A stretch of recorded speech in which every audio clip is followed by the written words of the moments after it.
J'espère que les fermes familiales, les fermes moyennes aussi vont être encore là. C'est beau parler des petites fermes et des fermes qui démarrent, mais la ferme moyenne, elle, souvent est écrasée des deux bords. T'sais, avant, il y avait plusieurs fermes, plusieurs modèles, puis on avait notre... T'sais, on était teintés de nos choix à nous. Là, on n'était pas gros parce qu'il fallait être gros, on était gros parce que c'était un choix, tandis que là, je trouve que c'est plus des obligations pour être dans le modèle. Là. C'est vraiment les événements extrêmes qui vont avoir des impacts. L'année passée, il y a eu de la pluie quasiment du mois de juillet jusqu'à mi-octobre. Là. Nous, ça a eu un impact qu'on a perdu presque la moitié de nos cultures au champ.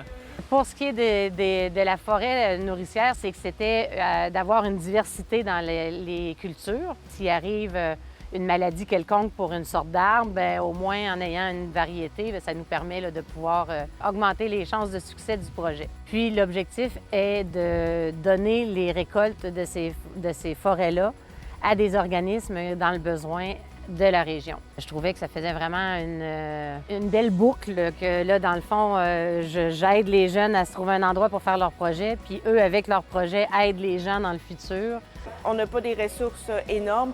Il faut vraiment penser local. C'est important aussi pour nous. L'alimentation aussi, c'est la base parce qu'après ça, c'est là qu'on peut vivre.